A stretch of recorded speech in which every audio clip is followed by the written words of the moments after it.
4. From the perspective of behavioral analysis, if the incident described in these testimonies actually occurred, it has to be viewed as a highly significant early act of violence. It is a key indicator of how a future pattern of violent behavior begins to take root. In the English language forensic literature, episodes like this are typically classified as early markers of subsequent violence, or as precursor elements in the evolution of a violent behavioral pattern.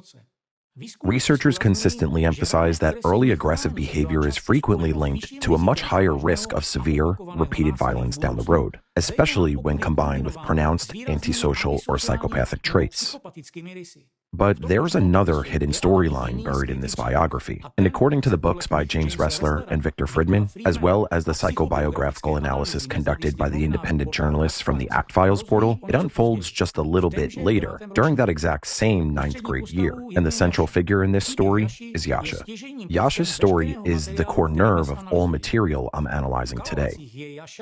In Kalalatsi, Yasha, and based on the comparative analysis in Victor Friedman's book, he appears in the testimonies as Zaykashka, the stutterer, is Dvorkin's classmate from elementary school, quiet, sickly, stuttering, perpetually guilty, living with his grandmother, going to church. This is a highly important figure. It is through Yasha that the theme of God enters Dvorkin's early biography.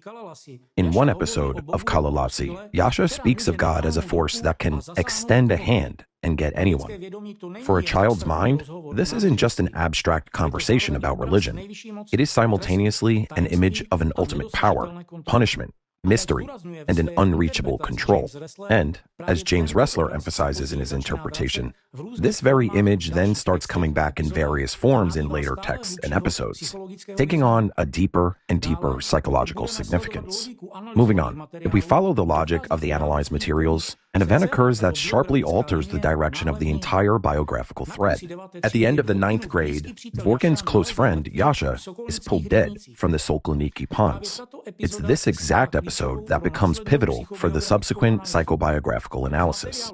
In the Act Files material, several text fragments are compared, and this comparison is particularly significant. In Kalalatsi, which in this context is treated as an early literary reflection of biographical material, the death of a friend is handled with an almost terrifying emotional restraint. Alyona, a close friend of Yasha, and Kostya Lopukov, who a number of authors equate with the young Dvorkin, mourns his death. There's a mention of a funeral somewhere in Peredelkino, a district in Moscow, but the episode itself is presented as if it were just passing through the text, mentioned almost as an afterthought, with no profound grief, no fully developed emotional reaction, almost like a side note.